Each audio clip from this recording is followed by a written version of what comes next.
ओम शांति। तो बाबा की अव्यक्त पालना, जिससे इतनी अधिक अच्छी वृद्धि देश और विदेश में हो रही है, लेकिन जब वृद्धि होती है तो बाबा भी हम बच्चों का ध्यान खिंचवाते हैं, क्योंकि अगर वृद्धि विधि पूर्वक नहीं है, सिर्फ वृद्धि हो रही है, नियम मर्यादाएं, ईश्वरीय विधि और विधान, उस पर किसी का ध्यान नहीं है, तो फिर क्या होता है?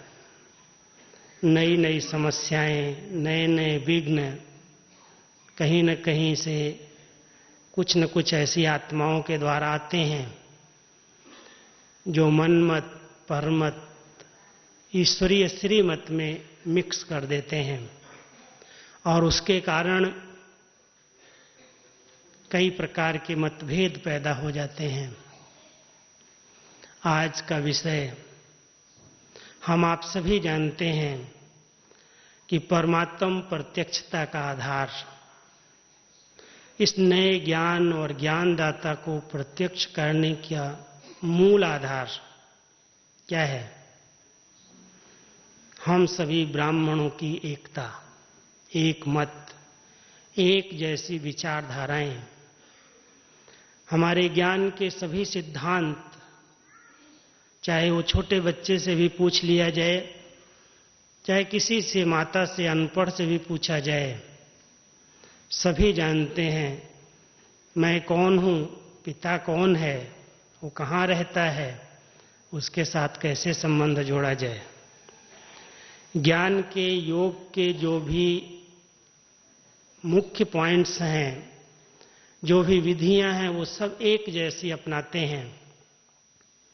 हमारी धारणाओं में जो मूल धारणाएं हैं, उनको भी सभी बहुत दिल से और प्यार से पालन करते हैं।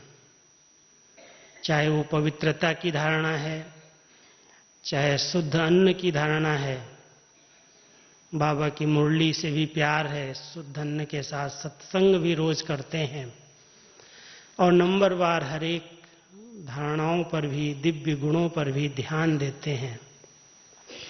चारों सब्जेक्ट हर एक ब्राह्मण आत्मा जो बाबा का बच्चा है उस पर ध्यान देता है, उस पर चलता है, और उसी प्रमाण अपने जीवन को श्रेष्ठ और ऊंचा बना रहा है। भले कलयुग का वातावरण कितना भी पतित है, दूषित है, तमो प्रधान है, लेकिन इस ईश्वरीय विश्वविद्यालय में आने वाले बाबा के बच्चे अनुभव करते हैं कि हम उस कलयुग की तमोगुणी दुनिया से बाहर निकल आए। हमारा जीवन बाबा ने बहुत ऊंचा, श्रेष्ठ, पवित्र बना दिया है। लेकिन चलते चलते जब कभी कोई आपस में संस्कारों का मिलन नहीं होता, तो बाबा भी हमारा ध्यान खिंचवाते हैं। 31 तारीख को अक्टूबर की मुरली में बाबा ने बहुत प्यार से 2 शब्द हम सबको दिए कि वृद्धि बहुत अच्छी हो रही है, सेवाएं खूब बढ़ रही हैं, बाबा के बच्चे भी खूब निकल रहे हैं चारों तरफ से, लेकिन हर आत्मा की विशेषताओं पर नजर जानी चाहिए। सभी एक जैसे नहीं होंगे। कोई बुद्धिवान है, प्लानिंग बुद्धि है, अच्छे अच्छे प्लान करेगा, कोई कर्मणा में सहयोगी बनेगा, कोई धन से सहयोगी बनेगा, कोई अपनी अच्छी वाणी से सहयोग देगा, और कोई बाबा के कार्य में धन से सहयोगी बनेगा। सब एक जैसे नहीं होंगे। हर एक अपने अपने विधि से जो उसकी योग्यताएं हैं, जो उसकी विशेषताएं हैं, उन विशेषताओं के आधार से बाबा के कार्य में मददगार बन जाएगा। इसलिए आप बच्चों को हर एक को मिला करके इस संगठन के किले को मजबूत बनाना है। हर एक से एक जैसी अपेक्षाएं नहीं रखनी है कि ये ही योगी ही बन जाए, इसमें ये धारणाएं अच्छी हो जाएं, बाबा तो एक जैसा पढ़ा रहा है, बाबा कहता मैं सबको खजाना एक जैसा देता हूं।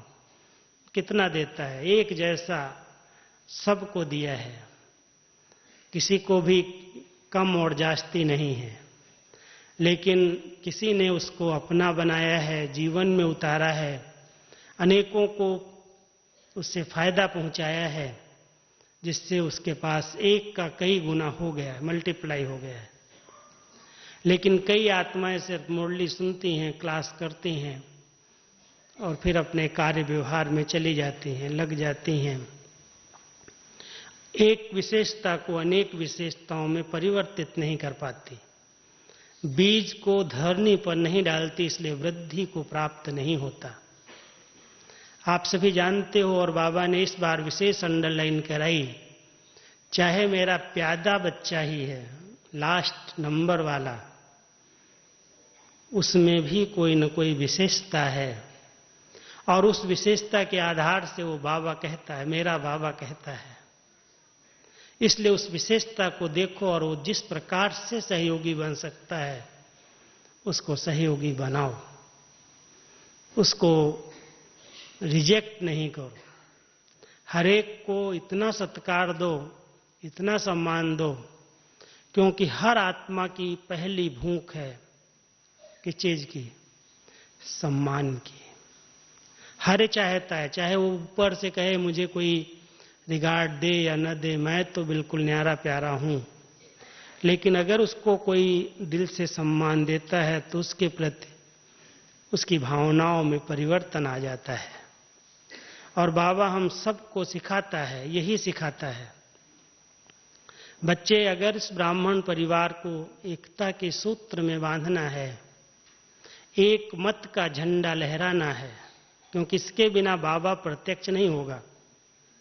कितने भी हम ज्ञान सुनाने के लिए प्रोग्राम कर लें, लेकिन जब तक हमारे संगठन को एक नहीं देखेंगे सभी कि सचमुच ये एक परिवार है, एक भगवान के बच्चे हैं, एक मत वाले हैं, इनका रहना, इनका बोलना, इनका चलना, इनके स्वभाव, इनके संस्कार सब एक जैसे हैं, इनमें कोई भिन्नता नहीं दिखाई देती। एक कहता है तो दूसरा उसकी सुनता है और मानता है। संगठन में अगर एक कहता और दूसरे उस बात को कट कर देता है तो क्या होता है? वहीं पर फूट पड़ने लगती है। और वो बात को स्वीकार कर लेना, दिल से स्वीकार कर लेना, ये हर एक की बस की बात नहीं है। इसलिए कुछ सहन करना पड़ता है, कुछ समाना पड़ता है, कुछ भुलाना पड़ता है, कुछ मिटाना पड़ता है। संगठन के अंदर बहुत सी ऐसी बातें होती ही हैं जहां पर, यहां तक बाबा ने कहा है कि बच्चे, दो आत्माओं के संस्कार एक जैसे नहीं हो सकते, विचारधाराएं एक जैसी नहीं हो सकती हैं। हर आत्मा का अपना अपना पार्ट है, हर आत्मा की अपनी अपनी योग्यताएं हैं और हर एक का अपना संस्कार है। लेकिन उन संस्कारों को स्वीकार करके सत्कार देना, उनको उतना रिस्पेक्ट देना, उन पर इतना फेथ रखना, इस यज्ञ को आगे बढ़ाने की मूल धारणा, जिसको धागे के रूप में आज मैं आपको बताना चाहता हूं।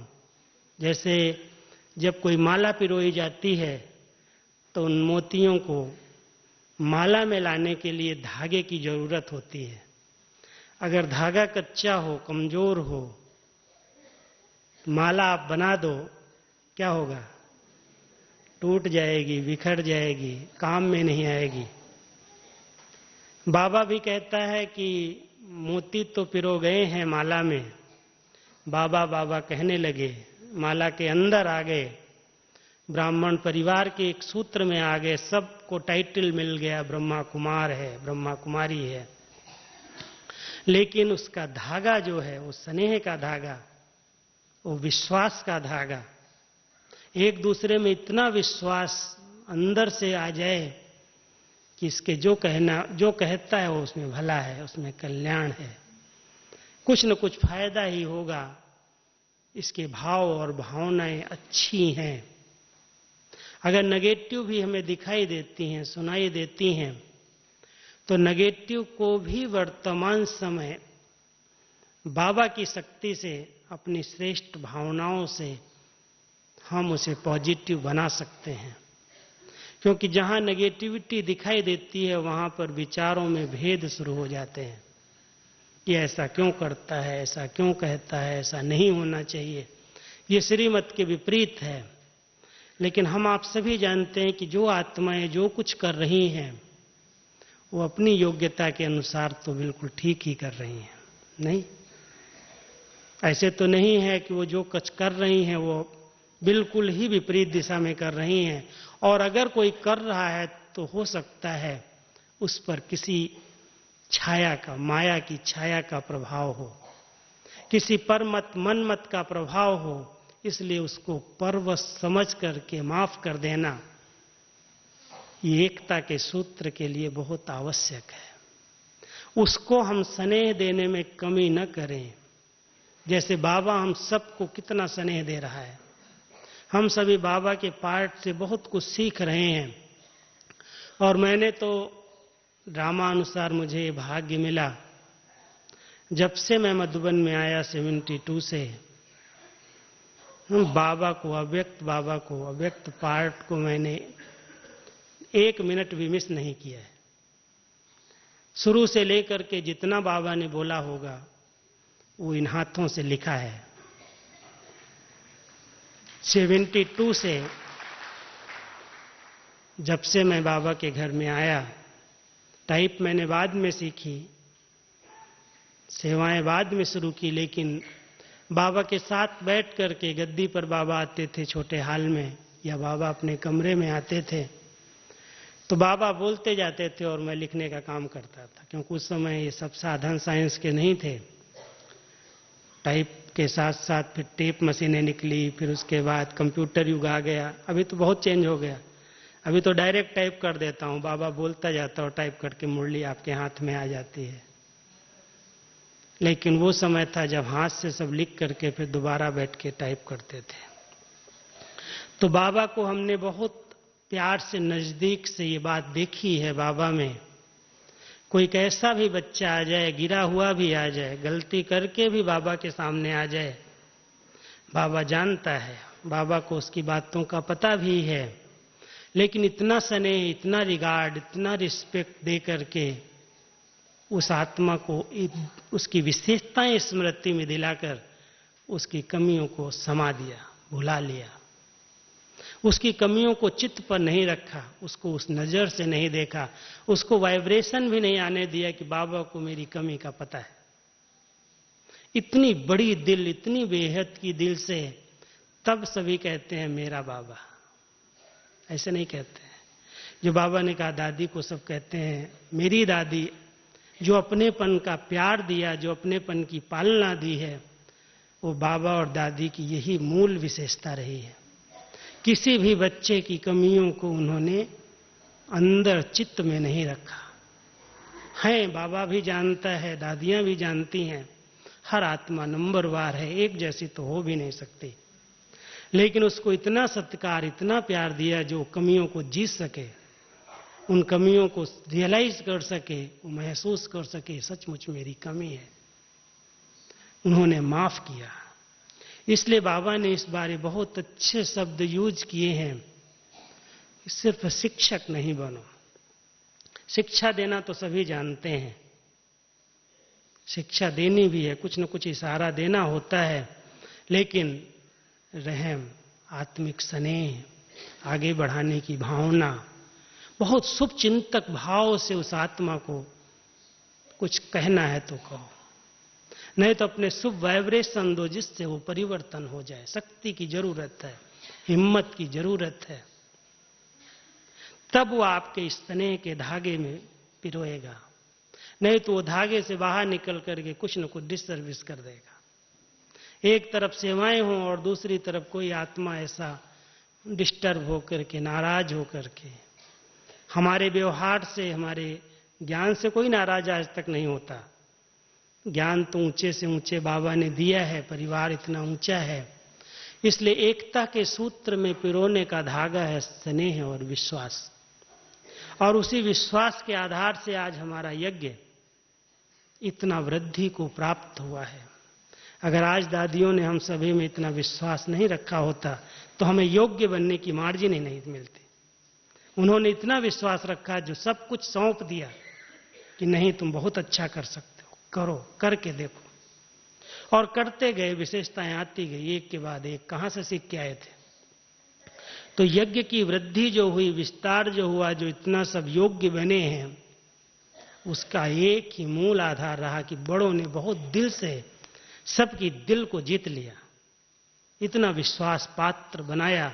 हां, ध्यान ये जरूर रहता है कि जब उन्होंने इतना विश्वास रखा है तो मैं आत्मा विश्वासघात न करूं, इतना विश्वास पात्र बन करके रहूं, श्रीमत की मर्यादा की लकीर के अंदर रहूं।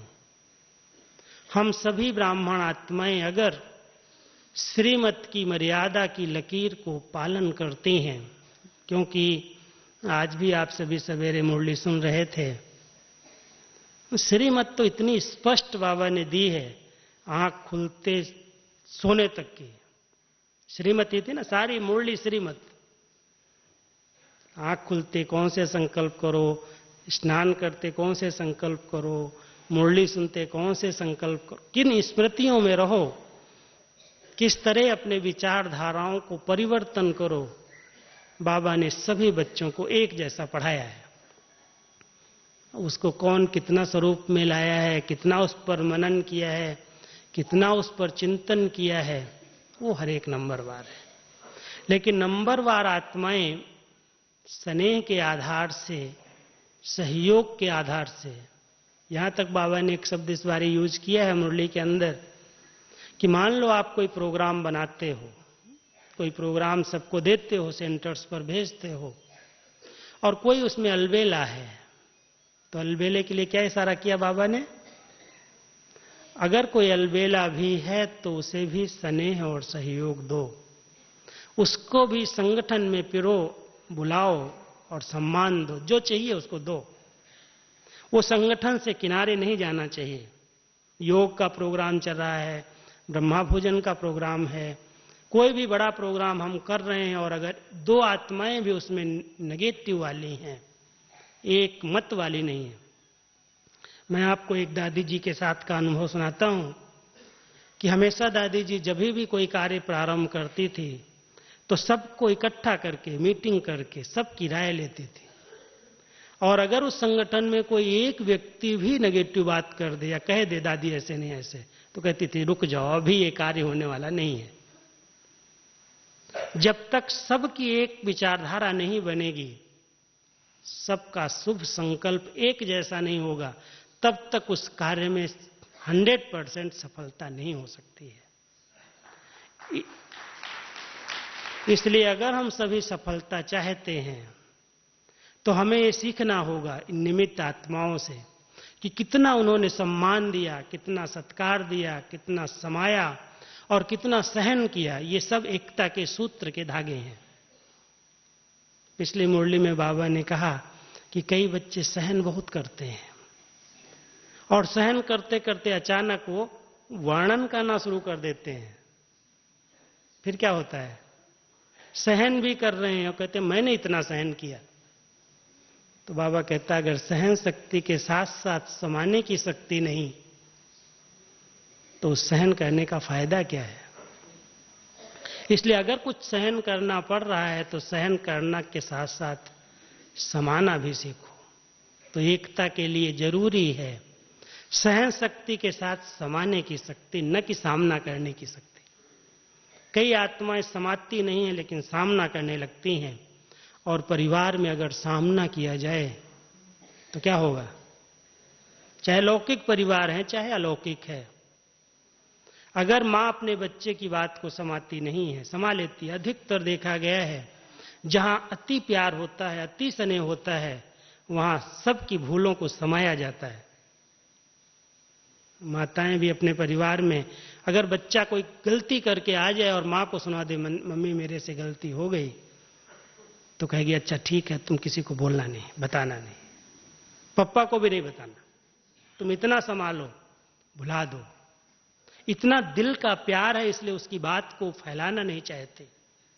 और अगर हम अपने इस परिवार में किसी की एक छोटी बात देख लें गलती, क्या करेंगे? 10 लोगों को सुना देंगे, फिर क्या होगा? संगठन एक रहेगा? उसको उसी समय समाना और भुला देना, उसको क्षमा कर देना, ये है एकता के सूत्र में बंधने का साधन। किसी न किसी दिन उस आत्मा को रियलाइज होगा। फैलाने से तो और बात बढ़ जाती है, छोटी सी बात बड़ा विस्तार रूप ले लेती है, और उस विस्तार की तो अनेक कहानियां हैं। कहानियां तो मैं सुनाने आने बैठा हूं, लेकिन होता कुछ भी नहीं है। कई बार धुआं भी नहीं होता है, लेकिन एक बवंडर बन जाता है।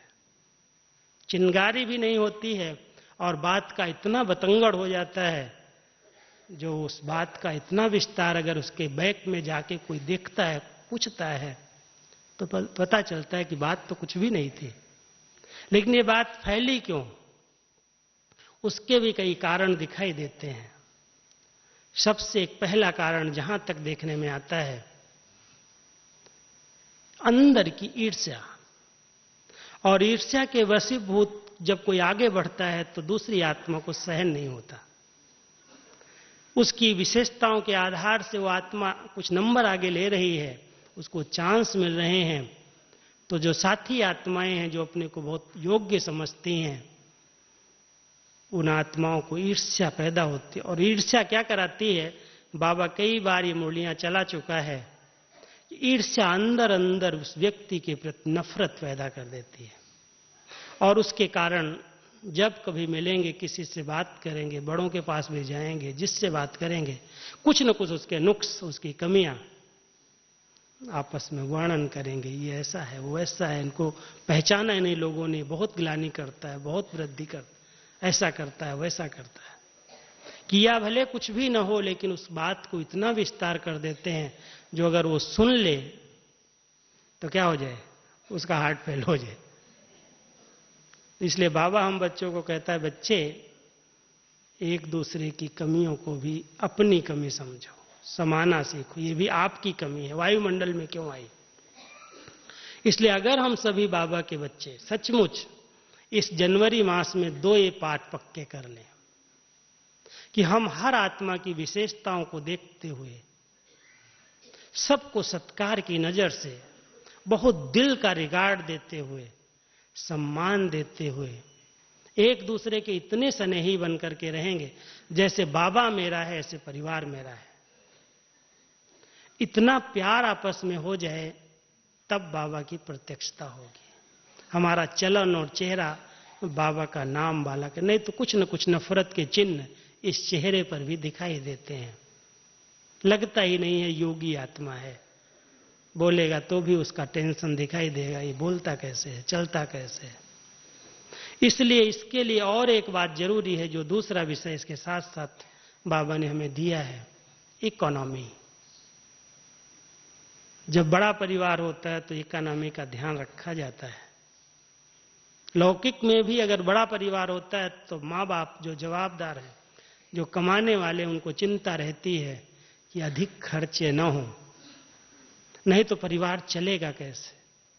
बजट कम हो और खर्चे अधिक हो, परिवार कैसे चलेगा? कर्ज लेना पड़ेगा। कर्ज तो सबसे बड़ी मर्ज है। इसलिए जैसे हमारे इस ईश्वरीय परिवार की वृद्धि हो रही है, हम सभी बाबा के बच्चों को, चाहे वो नया है या पुराना,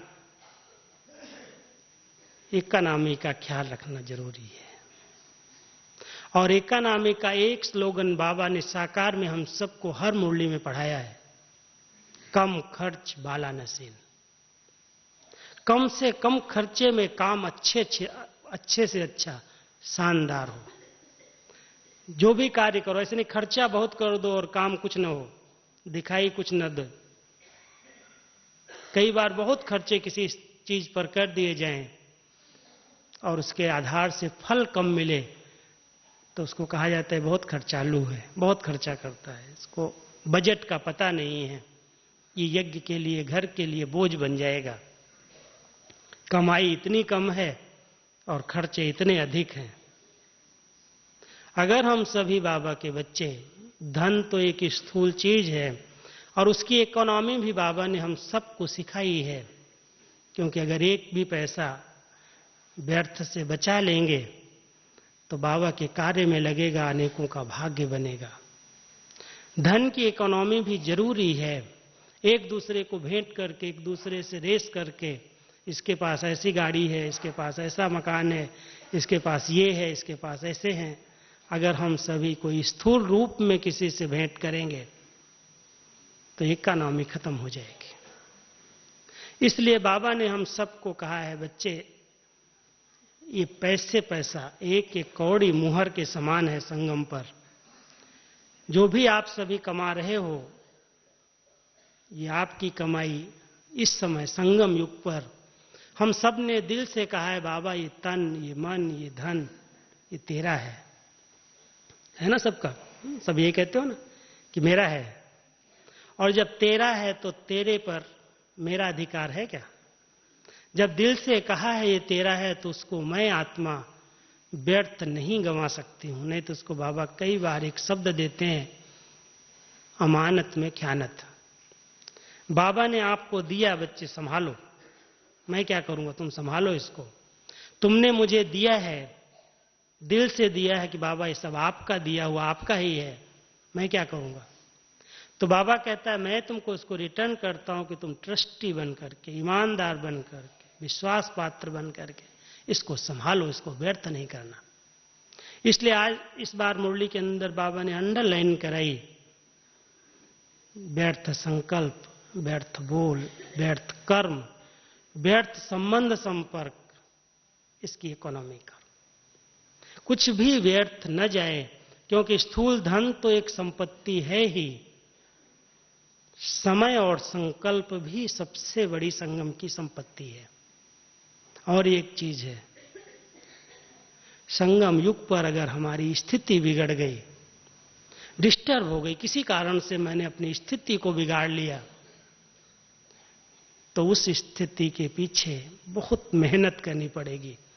उसको बनाने के लिए जैसे हम बनाया है, ज्ञान से, योग से, अच्छे संग से हमने अपनी स्थिति को बनाया, लेकिन किसी एक छोटी बात के कारण, किसी ने कुछ मेरा अपमान कर दिया, किसी ने कोई मुझे चांस नहीं दिया, कोई किसी ने मुझे पूछा नहीं, रिस्पेक्ट नहीं दिया, मेरी योग्यताओं का किसी ने लाभ नहीं लिया, और उसके आधार से मैं खुद डिस्टर्ब हो गया, स्थिति बिगाड़ ली।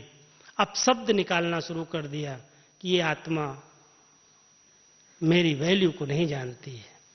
ऐसे ऐसे शब्द भी अगर प्रयोग कर लिए तो मैं समझता हूं मेरी बहुत सारी शक्तियां व्यर्थ चली जाएंगी, समय भी व्यर्थ जाएगा, संकल्प भी व्यर्थ जाएंगे, बोल भी व्यर्थ जाएंगे, इकोनॉमी खत्म हो जाएगी।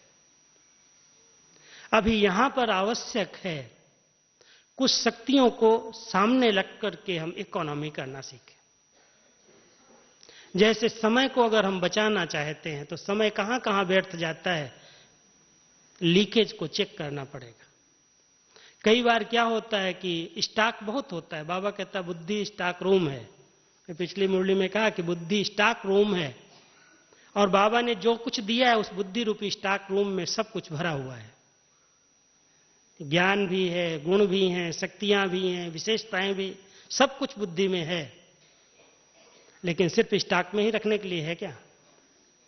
और कई लोग स्टॉक में रखते हैं लेकिन लीकेज उस स्टॉक को खत्म करते हैं। जैसे पानी का स्टॉक कर लिया जाए, लेकिन अगर उसके कहीं पर भी लीकेज हो थोड़ी सी, क्या होगा? वो धीरे धीरे धीरे धीरे सब सूख जाएगा। जैसे हमारे ज्ञान सरोवर में ना 3-4 बार, बहुत बार डैम बनाए गए पानी के रोकने के लिए, लेकिन उसकी लीकेज को नहीं पकड़ पाए। जितनी बार बरसात होती, भरे जाते, डैम भर जाते हैं, आज तक उसमें पानी कभी ठहरता ही नहीं। बहुत खर्चा कर लिया, लीकेज पकड़ में नहीं आती। पहाड़ हैं, दरारें हैं अंदर। अगर अंदर कोई भी प्रकार की दरार है, मन के अंदर, बुद्धि के अंदर, कितना भी ऊपर से आपको डाल दिया जाए, ज्ञान का पानी, अमृत, गुणों का, शक्तियों का कितना भी बाबा दे दे, दादियां दे दें, निमित्त आत्माएं दे दें, लेकिन अगर लीकेज को मैंने बंद नहीं किया, उस पर ध्यान नहीं दिया, व्यर्थ सोचने की लीकेज है, व्यर्थ बोलने की लीकेज है, व्यर्थ सुनने की लीकेज है, चुगलखोरी की लीकेज, इधर की बात उधर कहने की, बहुत सी लीकेज सूक्ष्म हैं और उन सी लीकेज के कारण हमारी सब शक्तियां नष्ट हो जाती हैं। इसलिए इकोनॉमी बाबा वहां पर यूज करता है इस शब्द को कि बच्चे अपनी लीकेज को बंद करो, क्योंकि फ्राक दिल बनना है, शक्तियां खजाने हैं ही यूज करने के लिए। कंजूसी नहीं सिखाया।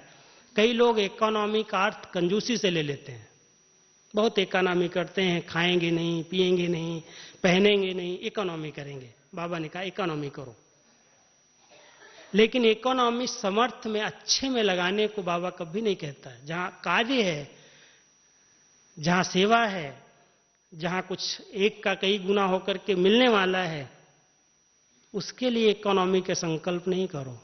यहां तो बहुत लोग करने, कई लोग सोच लेते हैं यहां तो बहुत लोग करने वाले हैं, बाबा तो कहता ना इकोनॉमी करो, यहां तो इकोनॉमी है ही नहीं, इसलिए क्यों मैं करूं। इस प्रकार के संकल्प भी कई आत्माओं के भाग्य को पीछे ढकेल देते, भाग्य बनने नहीं देते। ठीक है, इकोनॉमी करनी है, लेकिन जहां आवश्यकता है वहां पर यूज करो, लगाओ कार्य में बहुत बड़ी दिल। हमने बाबा को और अपनी दादी को बहुत नजदीक से देखा। दादी की इतनी बड़ी दिल थी, अगर दादी को कोई एक चीज खिलाने के लिए कोई ने भेज दी कि दादी खाए, तो दादी कहती थी मैं नहीं खाऊंगी जब तक मेरे मधुबन निवासी नहीं खाएंगे। अंदर से इतना बड़ा दिल था कि मान लो अगर आम की सीजन है, तरबूजे की सीजन, कोई स्थूल में भी कोई चीज आती थी, दादी के लिए आई, तो दादी कहती थी इसको रखो, पहले ट्रक आए, पहले सबके लिए आए, फिर मैं खाऊंगी। इतनी बड़ी फ्राक दिल थी। ऐसा नहीं इकोनॉमी ऐसे रखी कि चलो ठीक है, इतना खर्चा कौन करेगा, बहुत महंगा है, नहीं, सब जो दादी खाएगी वो सारा परिवार खाएगा। इतना बड़ा फ्राक दिल थी। लेकिन इकोनॉमी इतनी थी, अगर कोई व्यर्थ खर्च हो रहा हो तो कहेगी रोको प्लीज, एक एक स्कूटर लेकर के पेट्रोल का खर्चा नहीं करो, रोक दो, इकोनॉमी करो। अगर आप एक साथ 4 लोग जा सकते हो तो 4 लोग जाओ, अकेले अकेले गाड़ी लेकर के नहीं जाओ। और ये विदेश में मैंने एक नई विशेषता देखी इस बार, मैं एक सुना देता हूं छोटी सी विशेषता। मैं एक गाड़ी में जा रहा था तो अचानक एक जगह बोर्ड लगा हुआ था $5 टैक्स। तो हमारी जो चलाने वाली बहन थी, 3-4 लोग गाड़ी में थे, उसने रोका गाड़ी और टैक्स देने लगी। तो उसने गाड़ी की तरफ झांका और देख करके कहा कि नहीं नहीं आप फ्री हैं, आप जा सकते हो। तो मेरे अंदर प्रश्न उठ गया कि टैक्स ले रही है, सबसे ले रही है, और हम लोगों को क्यों कह रही फ्री? आप समझते हो क्यों कहा होगा? उसने देखा कि इस गाड़ी में 4 लोग जा रहे हैं, इसलिए फ्री कर दिया। जो सिंगल जा रहे थे उन पर टैक्स था। क्यों? कि वो डीजल अधिक खर्च कर रहा है, एक व्यक्ति जा रहा है, और साथ साथ इसको पार्किंग की जगह भी अलग से लेनी पड़ेगी। अगर 4 लोग जा रहे हैं तो 3 गाड़ियां रुक गई, बंद हो गई, नहीं तो एक के पास एक गाड़ी है। अकेली गाड़ी में अकेला व्यक्ति जा रहा है तो उस पर टैक्स लगा देता है, और जो अगर 3-4 लोग एक साथ जा रहे हैं तो उसके टैक्स को माफ कर देता है। क्या है ये? इकोनॉमी, इसको कहते हैं इकोनॉमी।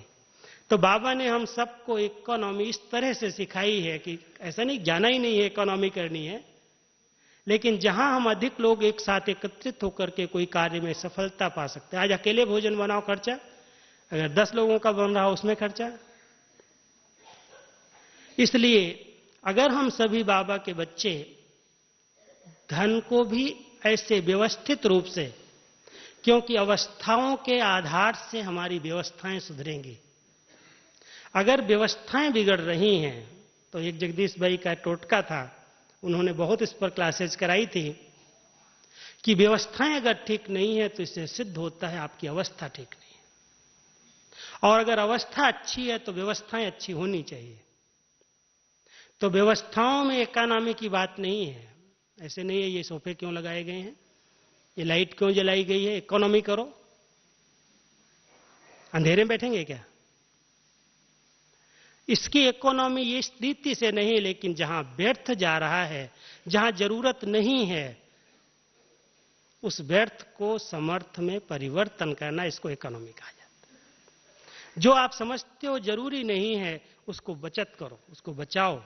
और हर एक के पास इस बचत का बजट होना चाहिए कि मेरे को इतना ज्ञान मिला, इतना योग किया, इतनी धारणाएं की, इतना मैंने धन कमाया, इसको मैं खर्च कहां कहां कर रहा हूं, इसका एक का कई गुना बना रहा हूं, या वो सिर्फ तिजोरी के अंदर पड़ा हुआ है। अगर वो कार्य में लगाया जाए तो एक का कई गुना होकर के उसका फल प्राप्त होगा। तो हम सभी कुछ शक्तियों को सामने रखें। जैसे साइलेंस की शक्ति से हमारा समय बहुत बचता है। समय का खजाना इकोनॉमी करने की विधि है, जितना हो सके मुख से कम शब्द बोलो। जितना समय आप साइलेंस में रह सकते हो, चुप रह सकते हो, आपका समय बचता जाएगा। कई बार जब कोई मौन में रहता है ना, तो कहता है इतना समय मेरा बच गया, अब क्या करूं मैं, क्योंकि बातें करने में तो इतना समय चला जाता है। तो साइलेंस की शक्ति से समय की इकोनॉमी हो सकती है। पवित्रता की शक्ति जितनी जितनी आती जाती है, उतनी व्यर्थ की इकोनॉमी हो जाती है। जहां जहां भी व्यर्थ संकल्प तूफान आते हैं, हम आत्माएं पवित्र स्वरूप में रहना सीख लेती हैं, तो पवित्रता हमारे संकल्पों को समर्थ संकल्पों में परिवर्तित कर देती है। लेकिन अगर अपवित्र विचारों में हम चले गए तो जंगल है और उसका विस्तार हमारे संकल्प की शक्ति को नष्ट कर देगा। अब इस बात पर थोड़ा विचार करना, क्योंकि गहरी बातें हैं, इन पर और गहराई से सोचना कि अगर मैंने पवित्रता की शक्ति को धारण किया है, साइलेंस की शक्ति को धारण किया है, नम्रता की शक्ति को धारण किया है, सरलता और सहनशीलता की, सिंपलिसिटी की शक्ति को धारण किया है, तो बहुत से खजाने इकोनॉमी हो जाते, बच जाते हैं, खर्चे कम हो जाते हैं, अपने आप कम हो जाते हैं, सोचना ही नहीं पड़ता है कैसे बच गए, सब बच जाएंगे। क्योंकि जहां पर नम्रता छूटी, अहंकार आ गया, मैं करता हूं, मैंने किया, मेरे सिवाय कोई नहीं करता, मैं किया, अभिमान आया, अनेक संकल्पों की क्यों व्यर्थ की लग जाएगी। समय, संकल्प, श्वास, संपत्ति हमारे इन अवगुणों के कारण बहुत नष्ट हो रही है। इसलिए बाबा ने हम सबको एक एक गुण पर, एक एक शक्ति पर ध्यान खिंचवाया है। बच्चे, इन गुणों के आधार से तुम इकोनॉमी करो। तो संगम युग पर हम सभी कम से कम संकल्प में अधिक से अधिक काम करके दिखाएं, कम बोल करके अच्छी रिजल्ट निकाल करके दिखाएं, कम धन खर्च करके अच्छे से अच्छा कार्य करके दिखाएं। खर्चा हमने धन बहुत लगा दिया और काम कुछ नहीं हुआ, बाबा कहते हैं फालतू खर्चा, व्यर्थ खर्चा है। इसलिए इस सीजन में बाबा ने हम सबका ध्यान खिंचवाया है, बच्चे एकता के साथ साथ एकानामी करो, लेकिन एकानामी के लिए एक नामी बनो। एक नामी समझते हो ना, एक बाबा दूसरा न कोई। किसी भी देहधारी के पीछे अपने समय श्वास को नहीं गवाओ। हर आत्मा, उसकी विशेषताएं अवश्य हैं। इस बार भी जब निर्विघ्न बनने की बात बाबा कह रहे थे टीचर्स को खड़ा करके, तो क्या कह रहे थे कि अगर निर्विघ्न स्थिति बनानी है तो क्या करना पड़ेगा, क्या बोला होगा, सुना था ना? निर्विघ्न स्थिति बनाने के लिए क्या कहा? निर्मल वाणी। बाबा ने कहा कि मन और बुद्धि को, जो मन है उससे ही अनेक विघ्न क्रिएट होते हैं, संकल्पों से। इस पर अटेंशन दो, संकल्पों की इकोनॉमी करो। नहीं तो बहुत सोचने से, बहुत विचार करने से कोई न कोई नए नए प्रकार के विघ्न क्रिएट हो जाते हैं। इसलिए अगर हम सभी संकल्पों की इकोनॉमी, बोल की इकोनॉमी, समय की इकोनॉमी करेंगे तो हमारी बहुत सी शक्तियां जमा हो जाएंगी, बचत हो जाएंगी और ये बचत सेवा में सफल होगी। बचत को हम यूज कर रहे हैं। जैसे धन के लिए कोई पूछता है ना, कहां से पैसा आता है, क्या जवाब देते हैं कि हमारा जितना व्यर्थ था वो सब बच गया। हम बाहर का खाते नहीं है, बाहर का फैशन नहीं करते हैं, ऐसा कुछ भी, ऐसा खान पान नहीं जहां पर बहुत खर्चे व्यर्थ हो रहे हैं, स्वास्थ्य भी अच्छा हो जाता है। जैसे हम लोग जब सिगरेट, बीड़ी, मांस इनका छुड़वाते हैं लोगों से, तो कहते हैं कि अगर हमको आप देख रहे हो तो हम गरीब से गरीब बाबा के बच्चे जो साहूकार बने दिखाई दे रहे हैं, उसका कारण है कि हमने ये सब खर्चे जो बहुत व्यर्थ जा रहे थे, स्वास्थ्य भी खराब हो रहा था, विचारधाराएं भी खराब हो रही थी और धन भी नष्ट हो रहा था, व्यर्थ जा रहा था, उसको बचाया है। तो बाबा के ज्ञान से हम सब ने व्यर्थ को बचाया है, लेकिन शक्तियां हमारी व्यर्थ न जाएं, लीकेज न हो, उस लीकेज को थोड़ा सा ध्यान दो, पहरा दो, बहुत गहराई से सोचना पड़ेगा। और उसका एक ही आधार है, क्या? अंतर्मुखी बनो। व्रत ले लो कि जितना जरूरी है उतना ही मुझे बोलना है, अधिक नहीं, क्योंकि अधिक बोल व्यर्थ होते ही हैं। कोई कहे ना मैं बहुत बोलता हूं लेकिन सब अच्छा बोलता हूं, व्यर्थ बोल वहीं पर निकलते हैं जहां अधिक बोला जाता है। कुछ न कुछ किसी का अपमान कर देगा, किसी की ग्लानि कर दे, किसी न किसी बात से किसी को कट करेगा, इंसल्ट कर देगा। इसलिए बाबा हम बच्चों को कहता है, बच्चे कम बोलो, धीरे बोलो, मीठा बोलो, जो आवश्यक है वो बोलो और मधुर बोलो। ये बाबा के जो महावाक्य हैं इकोनॉमी सिखाने के लिए है। तो हम सभी बाबा के बच्चे यहां से क्या संकल्प लेंगे? बाबा के घर से, बाबा की मुरली के आधार से हम सभी कुछ भी हो जाए एक मत के सूत्र में पिरो करके रहेंगे। विजय माला तब बनेगी और रास मंडल तब दिखाई देगा, क्योंकि सतयुग में रास करते हुए दिखाते हैं ना देवताओं को। और महारास की विशेषता क्या है? ताल में ताल। ऐसे नहीं है एक कोई अलग ताली बजा रहा है, दूसरी अलग बजा रहा है, उसको रास नहीं कहा जाता है। पैर भी एक जैसा उठेगा, ताली भी एक जैसी बजेगी, तब वो रास मानी जाएगी, अच्छी रास। तो सतयुग के अंदर हम सभी एक मत होकर के जब जाएंगे, एक धर्म, एक राज्य, एक भाषा की स्थापना होगी, सभी ताल से ताल मिलाएंगे, महारास करेंगे देवी देवताएं आपस में मिल करके। तो संगम पर संस्कारों का मिलन, और सतयुग में स्थूल में रास उसका दिखाया है, देवताओं को डांस करते हुए।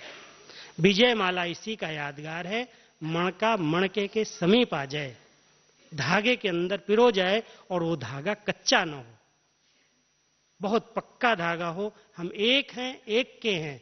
बाबा ने तो यहां तक कहा कि विश्व की हर आत्मा के मुख से निकले मेरा बाबा। एक हो करके वो दिखाए, एक हो करके रहे, एक बाबा को अपना बाबा कहे, तब प्रत्यक्षता होगी। तो वो समय बाबा आवाहन कर रहा है, आवाहन कर रहा है। पिछली मुरली में कहा दादी के हाथ में बाबा ने चाबी दे दी है प्रत्यक्षता की। दूसरी मुरली में कहा कि चाबी बाबा को दिया, दादी को दिया है, बटन दिया है, लेकिन बटन दबाना आपको है। बटन तो दे दिया, लेकिन दबाएगा कौन? तो हम सभी मिलकर के इस जनवरी मास के लिए एक संकल्प लें कि हम एकता और एकाग्रता और इकोनॉमी का अवतार बन करके रहेंगे, अंतर्मुक्ता की गुफा में रहेंगे, कम बोलेंगे, धीरे बोलेंगे, जो आवश्यक है वो बोलेंगे, और हर आत्मा को सत्कार देते हुए उसकी सुनेंगे, उसको स्वीकार करेंगे, उसको काटेंगे नहीं। कई आत्मा एक दूसरे को फौरन कट कर देती हैं, और जहां कट कर देती बिना सोचे समझे, वहां दिखाई देता है इसका अहम कितना है। कट करने वाला कौन कट करेगा? जिसमें अहंकार होगा। जो अपने को बड़ा होशियार समझता है वो दूसरे की बात को कट करता है। इसलिए बाबा हम बच्चों को कहता, बच्चे कोई कुछ बोल रहा है उसको उस समय कट नहीं करो। अगर आपको ठीक नहीं लगता तो उस समय सुनो, उस समय रिस्पेक्ट दो, और बाद में समय आने पर उसको इशारे में उसको बता दो। उसी समय कट करोगे तो उसकी ऊंची स्थिति भी कट हो जाएगी, उसकी जो संकल्प शक्ति, उसकी विचारधाराएं हैं, उसकी प्लानिंग बुद्धि है वो कट हो जाएगी और कट करने से विद्रोह पैदा हो सकता है। इसलिए हम सभी एक दूसरे की बातों को सुने, समझें, सत्कार दें, सम्मान दें, तो हमारा संगठन एक मत होगा और एक बाबा दूसरा न कोई, एक बाबा के प्यार में समाये रहें, एक नामी बने तो इकोनॉमी का हम अवतार बन जाएंगे। ठीक है, तो ऐसा संकल्प लेकर के विशेष जनवरी मास अभी से ही हम सभी अभ्यास करेंगे और बाबा को, बाबा के प्यार की पालना का रिटर्न हम बाबा के समान बन करके दिखाएंगे, तो बाबा की प्रत्यक्षता सहज हो जाएगी, नाम वाला हो जाएगा। ओम शांति।